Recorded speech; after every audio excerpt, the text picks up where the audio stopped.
Naghain ng panukalang batas kontra political dynasty sina House Speaker Boy G. D. at Congressman Sandro Marcos. Yan ay matapos itong gawing priority bill ng Pangulo. Live mula sa TV5 Media, live mula sa Batasang Pambansa. Nangunguna sa balita si News 5 House Correspondent Marian Enriquez. Marian, mabubuwag nga ba ng panukalang batas na yan ang mga dynasty sa politika?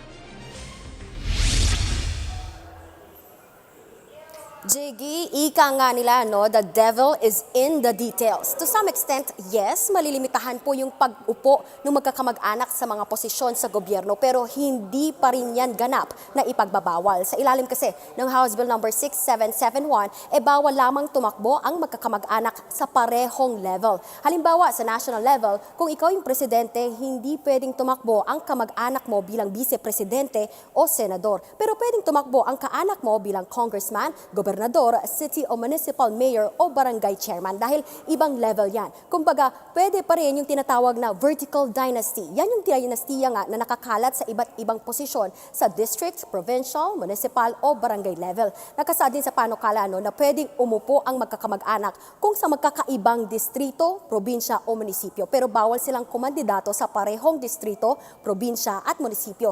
Ibig sabihin, pwede ang isang Marcos na presidente, Marcos ang kongresista, Marcos ang governor, Marcos ang city o municipal mayor at Marcos ang barangay captain. Pwedeng tumakbo basta iba-iba ang probinsya, distrito, munisipyo, syudad o barangay. Jiggy. Di parang ganun din yung parang ganun din, 'di ba, Marian? Pero sige, ano reaksyon ng mga congressman na alam naman natin na sila din yung mga nakapwesto diyan? Nako, Jiggy, binatikos nga ni na House Senior Deputy Minority Leader Egay Erice at Deputy Minority Leader Leila De Lima yung panukala. Ayon nga kay De Lima, paano kung sa lahat ng 6 na elective positions ay may galing sa iisang pamilya na sabay-sabay tumakbo at nanalo, malinaw daw na political dynasty pa rin yun. Ganyan din yung tingin ni Caloocan Representative Egay Erice. Ayon nga kina De Lima at Erice, itutulak nila ang isang totoong anti-political dynasty bill at na makatutulong nga na mabigyan yung iba ng pagkakataon na tumakbo at wakasan ang korupsyon. Para naman sa political scientist at miyembro ng Anti-Dynasty Network na si Professor Julio Tihanki, isang magandang oportunidad ngayon sa taong bayan na i-pressure ang Kongreso na tama na ang pagpapanggap at magpasa ng tunay na anti-political dynasty law. Pakinggan natin itong pahayag ni Professor Tihanki.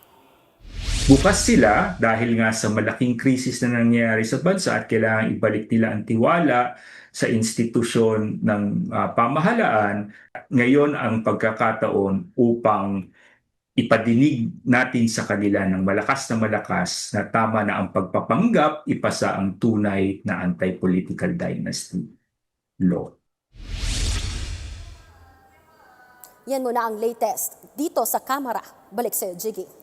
Yan ang ulat ni Marian Enriquez live mula sa Batasang Pambansa.